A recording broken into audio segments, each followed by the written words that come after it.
Hey everybody, welcome back again, Noble Farms. We're doing a little something a little different here today. We're actually feeding, going back and forth the field here, picking up some hay. But brought along a passenger. I got a guy here you don't see very often. He's the guy that's behind the scenes in all of these videos. He's the guy that's doing all the editing and all the camera work. So this is Patrick, and he thought he'd jump in and we get a little chat on the go here in the tractor, because we did have a bunch of questions that came up on some of the videos that we've done here. So people have commented and left us some questions, so we wanted to clear up some of that and get some questions answered for you guys out there. So you're watching the Noble Farms YouTube channel. Make sure to hit that subscribe button and support the channel. Thanks for watching. He's got some questions himself for it, and again, he's new to all this stuff too as well. So yeah, we'll get this little chat going. So we're all learning together. Yeah, that's right. We all learn together. So yeah, what is it we had online? So one of the questions there. One of the questions that came up a couple times was, what is your favorite thing to do on the farm? Well, I think my favorite thing on the farm would be everyone else's favorite thing on the farm, would be lambing season.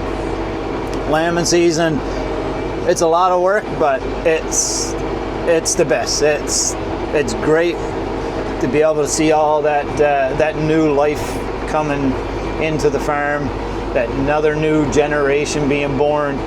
It's quite amazing to watch, and helping them get started and get going, and having all the babies running around the farm. And we have all of them coming at the same time. We have all the chickens coming, all the baby chicks. We have all the baby lambs, the baby goats, the pigs, the calves are coming. So yeah, with all the new babies running around, that is the most exciting and my favorite time on the farm here. So yeah, that's a no-brainer for me. It's definitely lambing and calving and the spring of the year. So another one is, what is the least favorite? The least favorite. My least favorite, I think, is the winter time, feeding and trying to do all this in the winter, because I don't like cold temperatures. I don't like winter. So everything in the wintertime I hate doing, because I don't like the winter. It's usually times when you got to be working outside when it's freezing cold, breaking ice, trying to get water running. You're out with the tractor won't start because the fuel's gelling up. It's minus 45. And it gets so freaking frustrating, it's unbelievable. And then you have to drop it and then go in the shed or go in the house and get a worm and then come back out again, and so winter chores is my least favorite on all of this. So I'll pick the winter for sure. That was not the one I was expecting. No, I don't like winter. For sure you're going to say dispatching. Yeah, it is. It would be high on the list, is when we have to butcher animals. But again, it's a part of it. We don't sell all of our animals directly to auctions and stuff like that. So yeah, I'm not a fan of raising a lamb or raising a calf all the way up to butcher and then have to slaughter that animal. I'm not a fan of that, but we do it because that's what it's on earth for, is for us to to live off. So you have to do it sometimes. Like I said, you don't like doing it, but that's what it's for. So some days you have to do things you don't want to do. Lots of times we have animals there that you get attached to that you don't want to get attached to it, but you just do. You just can't help it sometimes, and it's hard to pull yourself out of that situation and not be attached to it, because everyone knows those little calves and those little lambs and those little kid goats, they're pretty cute when they're born, and you do get attached. So that's pretty difficult. But as for the worst thing on the farm to do is definitely in the winter time, in winter chores. So we're going to get last year's hay. How long is that good for? Last year's hay, that would, like hay cut this year, depending on how it's put up, we could get a couple years no problem out of it. In silage, with our individual wrap bales, we're feeding silage now that's not feeding it right yet. We won't feed it till it's cold, but we'll feed it, and what it is there now, it's actually 3 years old. So I like the silage better. The only downfall in silage is trying to feed it right now when it's warm temperatures. It doesn't last very long, so you have to just limit to what you put out, what you open up, because if you open it up, it'll spoil, right? And it go moldy and stuff like that. So if they're not eating it fast enough, then it's just going to spoil on them, and then they'll be kicking it into the ground, tramping it in, and they won't eat it. That old mold is not good for them anyway. So we try to not feed silage only when it's really cold temperatures. That way it lasts quite a little bit longer. It doesn't spoil the same. So does it cost more money to make silage? Yes, it do. It costs us a little more, but the advantage of the silage, and the only extra cost really is wrapping it in plastic. And we do individual wrap bales. This year was the first time we've used bales wrapped in a tube, from a tube line, as you see in the other videos. But that's just this year. We got a land of our neighbors there. He wanted us to try it and see if we found a difference in it. But yeah, it's quite a bit more expensive when it comes to plastic. The plastic is not cheap, and we're wrapping roughly around 35 to 30 bales maybe on a roll of plastic. And a roll of plastic right now costs about $140 plus taxes and stuff like that. So it is a little bit extra cost. The thing we like about it is that we haven't got it's not a big gamble when it comes to making silage, because we just cut it, rake it, and bale it right away. We don't let it sit and dry on the field. With hay, it's a big gamble when it comes to weather and stuff like that, trying to get weather to line up with you, because we only have a week span at a time, because we work week on and week off the farm. So we have 7 days to try to make hay, and that's tough, trying to get it to line up. So that's why we went with silage, for those reasons. And it's paid off. The conditions of the animals have done a lot better too as well. So we prefer feeding silage over hay. The hay bales that we're feeding right now actually is not bales that we baled ourselves. Year and a half, 2 years ago, we had a problem with our baler. We blew a bearing and stuff, and we had a whole bunch of hay on the ground and couldn't get it baled in our small baler to make silage. So we contacted our neighbor. He came over with his big baler. It wasn't dry at the time. We had to go back to work. So he came over with his big baler and baled it all up into hay for us. and then we just gave him 50% of what was cut there, because he's got a few cows as well. So that's where those bales we're feeding right now come from. They're off our field, just not out of our baler. These are big bales. These are 5x6s, and from a John Deere baler. So these bales are a lot bigger. So we couldn't wrap these bales in plastic because they were too big for our wrapper.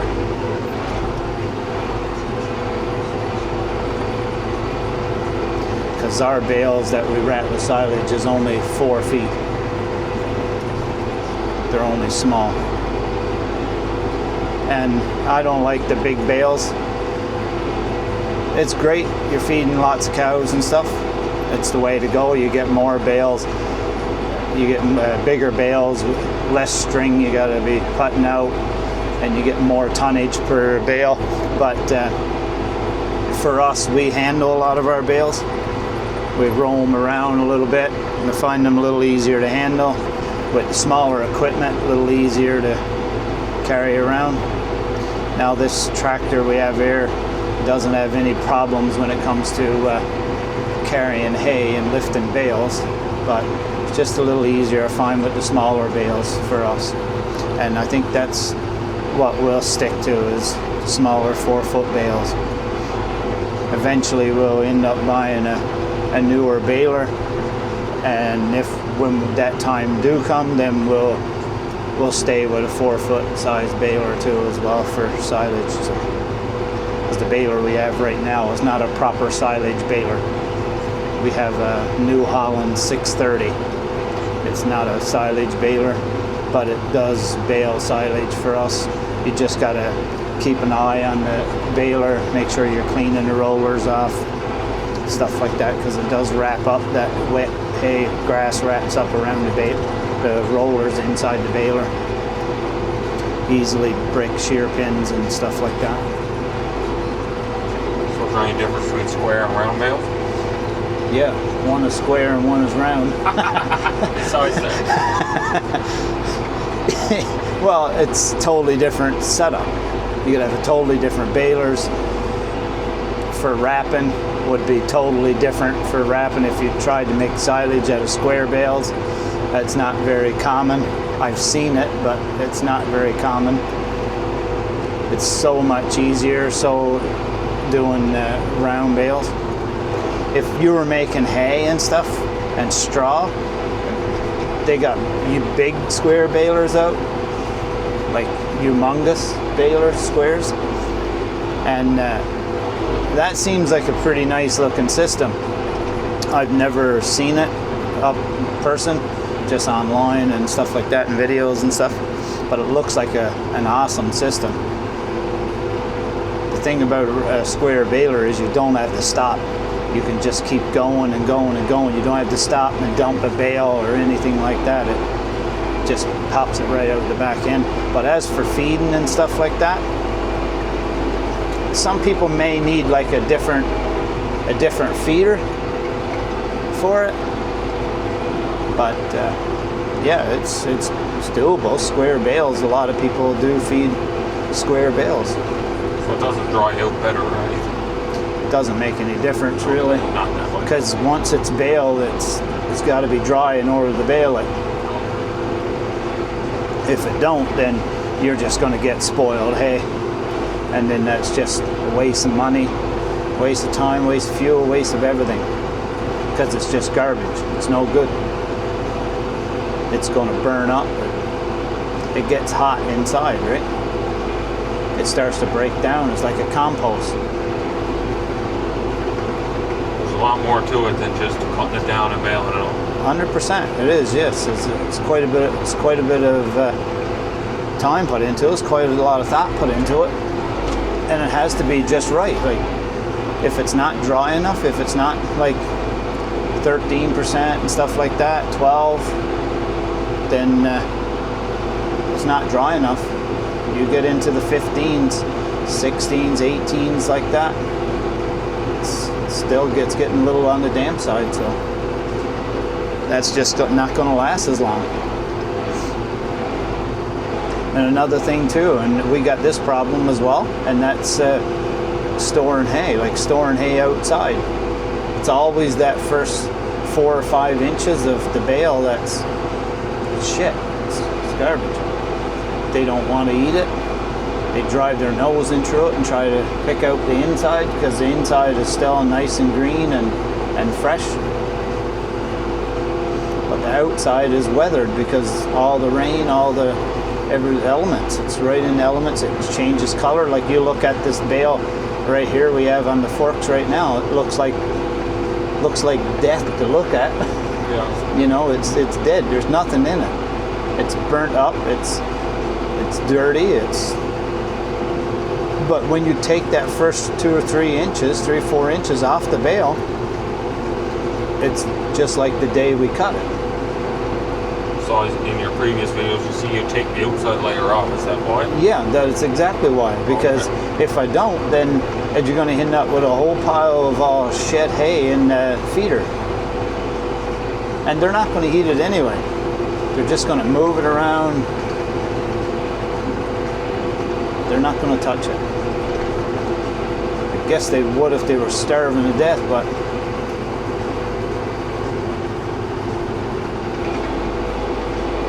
so that's why we take the first little ring off the bale, actually give them some decent stuff there, and we go with that. And because no odds how good of a system you got, you're always going to have some wastage. There's almost impossible to get zero wastage. If you had somewhere where you could, if we had somewhere we could store our hay indoors, then yeah, it would definitely keep better. You're keeping it at the elements, so.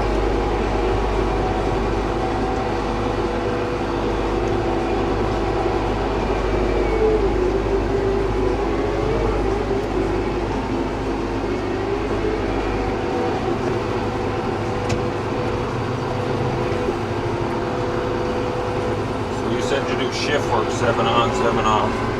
How hard is it to maintain a farm doing that? It's terrible. Literally terrible. I wouldn't suggest it for anybody. It's tough trying to have everything ready, and that's what this my last day off is entirely making sure that everything is good to go. Everything has all the feed they need. And it's virtually impossible to do, and we would not be able to do it if we never had relatives that live close by and could stop over here. And they're not farmers by any means, and but they're all there to come here once a day or once every second day and walk around, make sure everything is still good, make sure nothing's out, make sure the water bowls are working, make sure there's enough feed out. There's lots of times at work I get a call from them and they say, man, you got this has gone wrong here. There's something wrong here. And then I had to leave work and come home to try to fix something or whatever. And that's a great thing too about working with a good company that right in the middle of shift don't mind you. They understand the lifestyle you live, and this farm that we have away from work, and they're okay with us taking a few hours or a day off and rushing down to fix something, because it only takes one time. When you're not here, it could cost you thousands of dollars. So that's a big advantage of working with a company that can work with you, you know. So that's good, and we really appreciate that. Not many places you go that is willing to just say, listen, yeah, you go tend to your stuff and come on back. So if somebody had a Monday to Friday job, it'd be easier to run a farm. Yeah, if they're home every day, obviously. I'm not. I'm 3 hours drive away from where I work. So I'm gone for a full week.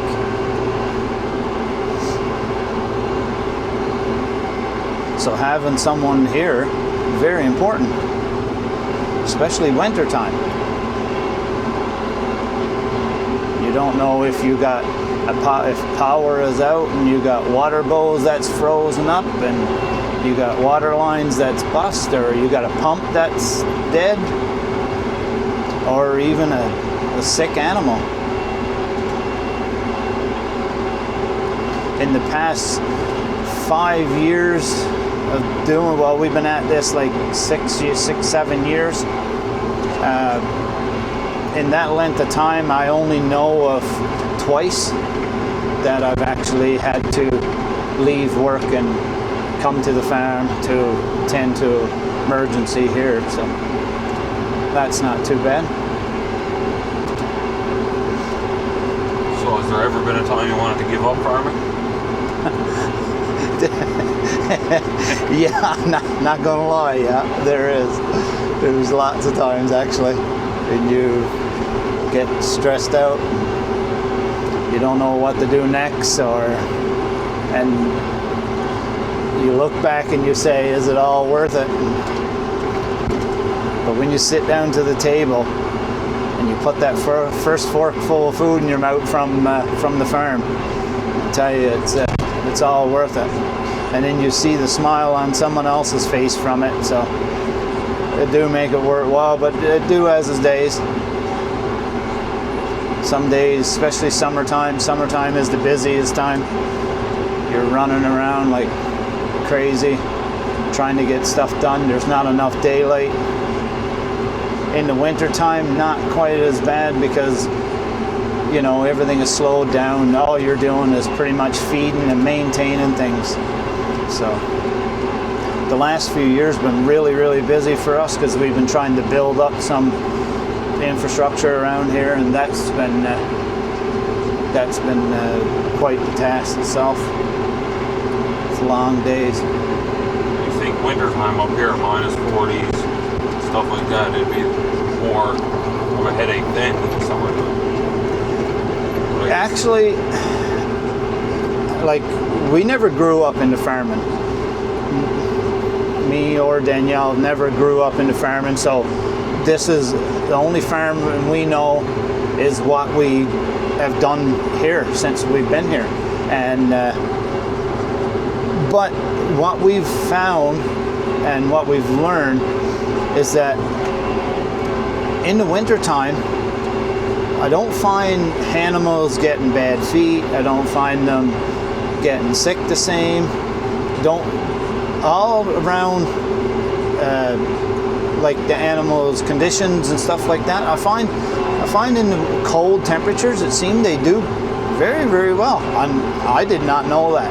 I thought I needed insulated barns. I thought I needed stuff where they could stay warm. I thought minus 40, like, my God, the animal is going to die out there, like, especially like a cow or a sheep. Somewhat I could see it's got nice, heavy, thick wool, but me being ignorant to the fact of farming, because I didn't know anything about farming, and but yeah, like minus 40s, the cows, the sheep doesn't seem to have any issues at all in the cold weather. They don't act any different. We do have a barn for them to go in out of the weather and stuff, but most of the time you just feed them out in the field. If they got some shelter along some tree line and some nice straw or hay to lie down on, then you're golden. Doesn't seem to be no more than that to it. Now, with that being said, we're not big farmers where we're dealing with,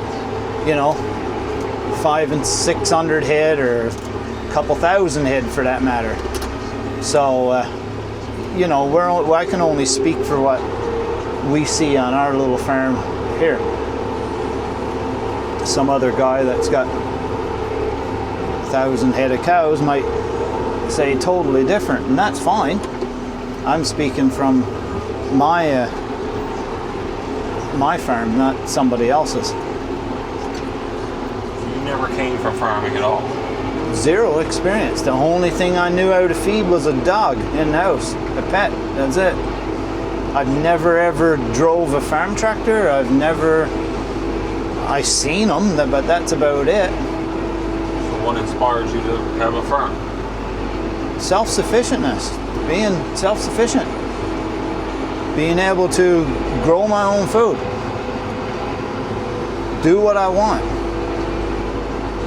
away from people, just on my own, just living the life. And I was always, I guess, intrigued about the whole farming, raising animals, growing vegetables, living off grid kind of lifestyle. That always interests me. And as a kid, like, you know, we didn't have much growing up at all, and we had to hunt and fish and grow a few little vegetables in our backyard and that. But yeah, we never had lots of money just to go to the store and buy your prime rib steak. I didn't even see a steak until I was moved out on my own. So having a farm was very interesting to me. I could do things. I could grow my own food. I could live a lifestyle that most people just wish they had. That stuff really interests me. And I like the whole work behind it, the mind game stuff. It's like a game to me. I like trying to figure out like all the different fine stuff. We're trying to figure out what types of grain that puts the most weight on a sheep or on a calf or whatever. I like finding that stuff out. I like playing with stuff. I like finding out certain levels of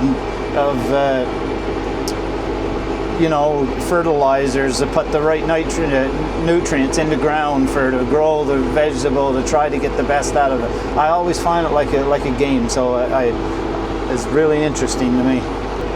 Our own medicines off just plant life. It's all there if you want to research it and find it and use it.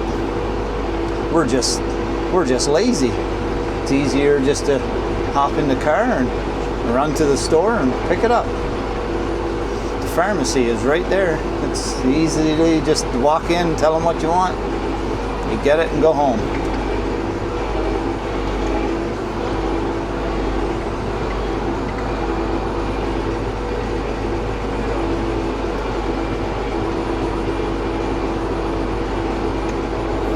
How scary was the leap in the farm?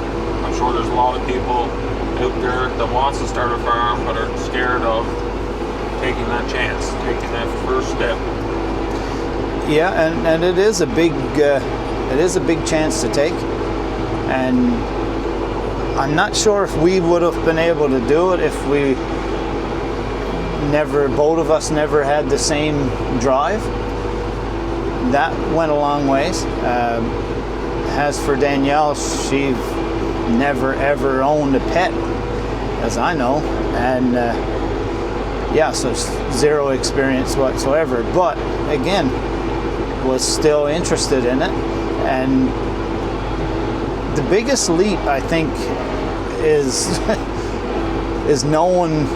not knowing how to do something, and then you end up failing and end up spending a ton of money. And God knows we've been down that road. But if you don't let it get to you and you try to learn and you try to make it as positive as you can, and it depends on the lifestyle you're already living. Like if you're living a lavish lifestyle with all kinds of toys and all kinds of this and all kinds of that, then you know you're not going to have money enough to start anything. Like we spent quite a bit of money just getting, like when it comes to tractors and pieces of equipment and buying land and things like that. It wasn't cheap.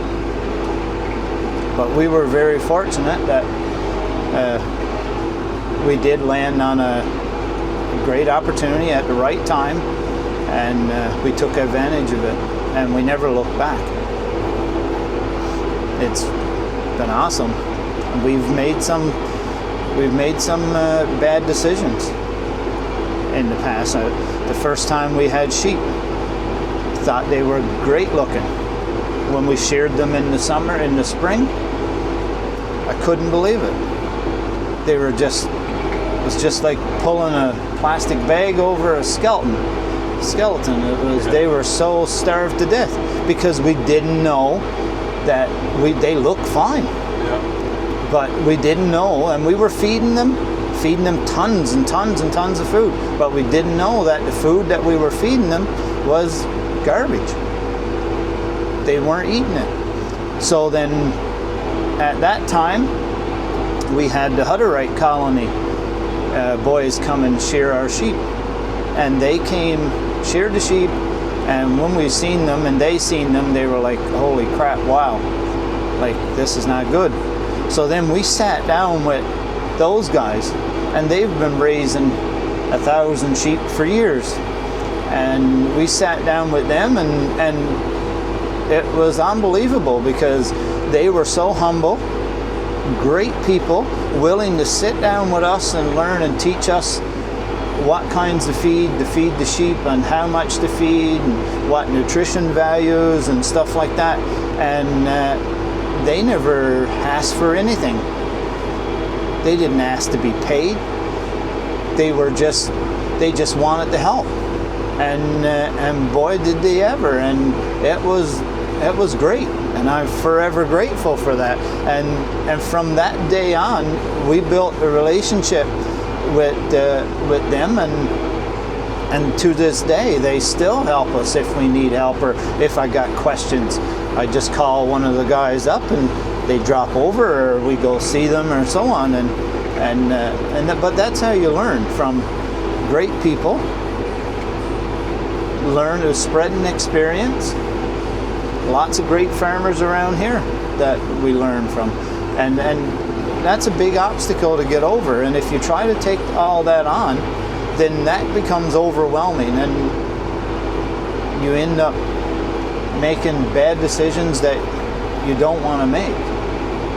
And like I said, those bad decisions are going to cost you money, a lot of money, and time.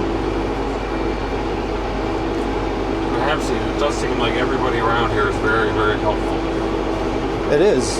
Our neighbors here, they come down, help us with grain if we got to put grain in our bins.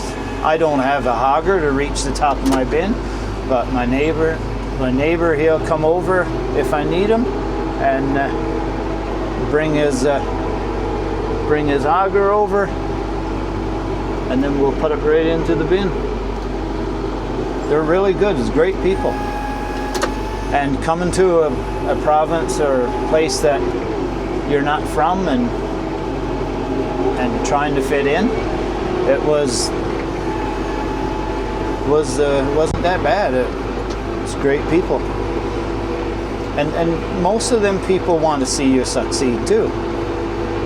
And I think the thing that they see, and I'm not sure, I've never heard them say, I've never asked them this question, but I think they see that a lot of people now is getting out of farming. A lot of their kids and their grandkids don't want anything to do with their farms, and they end up selling farms to like big corporations and big industries and stuff.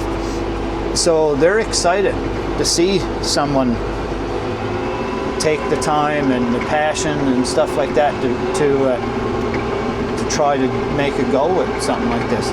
Will we ever make a full-time living off our farm? I don't know. Wish we could, but it is what it is at the end of the day. If I can put good food on my table and other people's table, then it's all worth it to me. So if somebody would message you, ask you, they want to start a farm, what advice would you give them?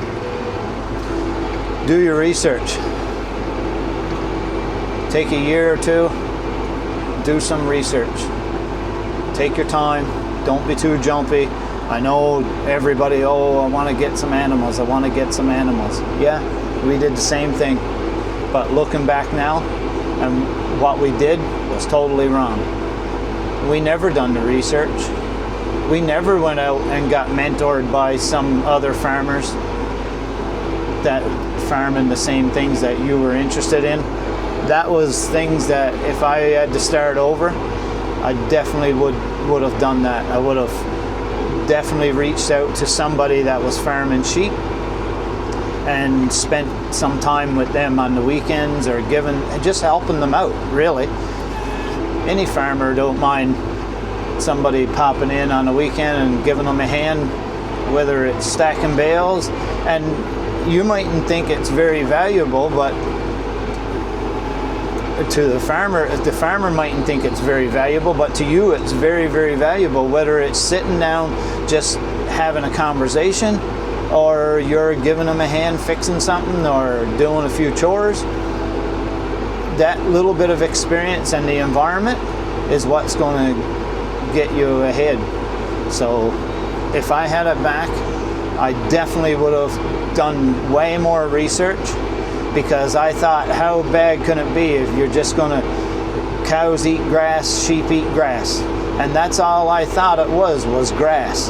But it's not just grass. It's a science behind it. Every type of grass got a different set of nutrients. It's got different levels of protein. Every grain is totally different. And mixing up grasses and mixing up grains to make rations, it's a science to it, and you got to know it. If you don't, all you're doing is making a miserable life for your animals that you're going to have. Never ever had any lambing experience or anything like that. But like I said, having that mentorship, that mentor farmer that you could go and talk to and learn from, and then and not saying that you got to take all of his information either, because most farmers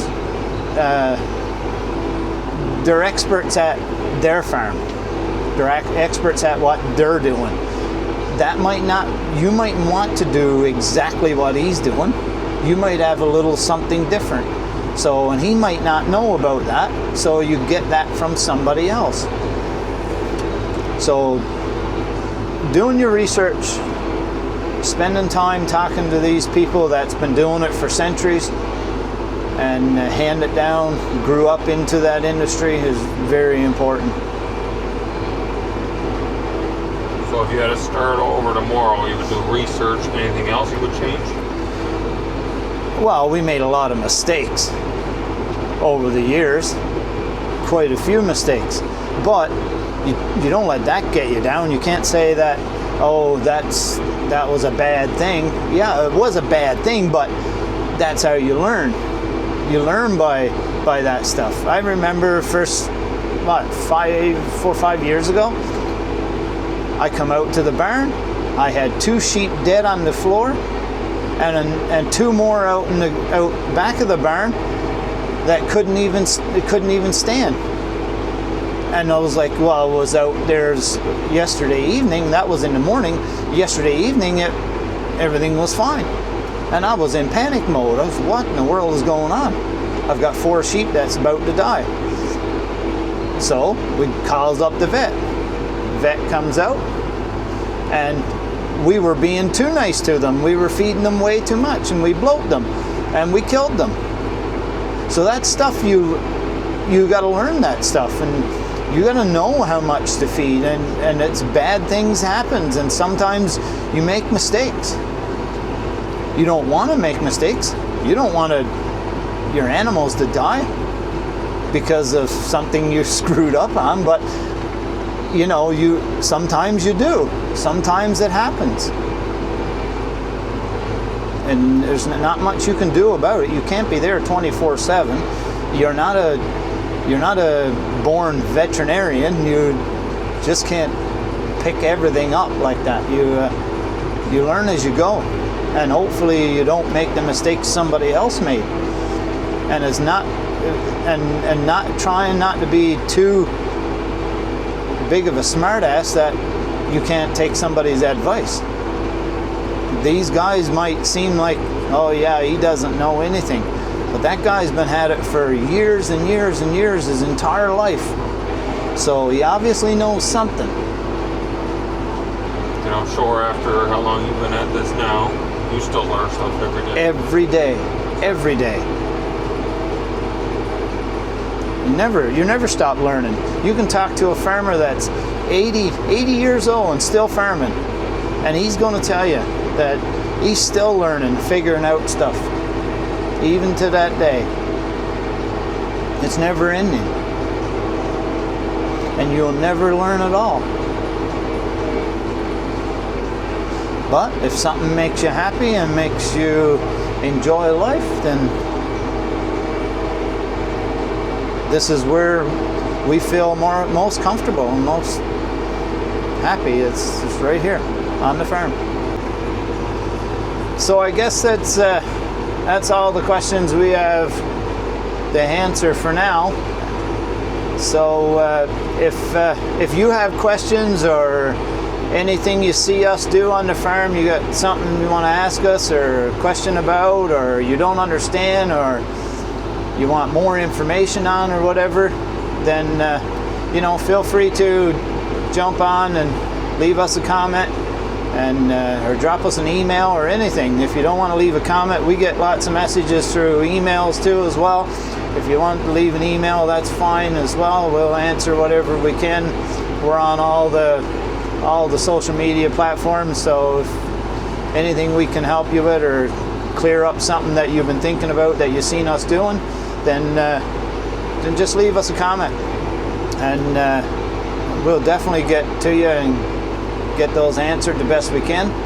So yeah, we're going to carry on and feeding here, and hopefully this is something you enjoy.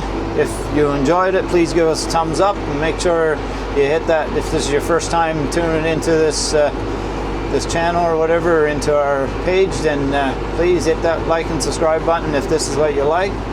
Don't expect you to hit all the buttons if this is not what you like, but if you're interested in this stuff, please give us a like and a follow, hit that subscribe button, and we'll be posting more videos and of what's happening around here on Noble Farms. So thanks for watching.